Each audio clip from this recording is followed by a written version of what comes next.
Igbo, Abum, Obu. Deba Ndewo. Welcome to my Igbo class. This is Igbo for the beginners. Today we are looking at verb to be. Igbo, Abum, Obu. Obu, he is, she is. Abum, I am. Igbo, you are. Igbo onye nkuzi, you are a teacher. Abum onye nkuzi, I am a teacher. Obu onye nkuzi, she is a teacher. Obu dibia bekee, he is a doctor. Obu onye ọgwọ ọrịa nke bekee. Obu ụkọchukwu, he is a priest. Pastor, leader. Obu ụkọchukwu.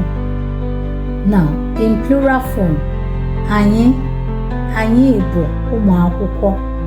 Anyị bụ ụmụ akwụkwọ. We are students. We are pupils. We are learners. Anyị bụ ụmụ akwụkwọ. Unu bụ enyi. You are friends. Unu bụ enyi. You are friends. Ha bụ ndị Igbo. Ha bụ ndị Igbo. They are the Igbos.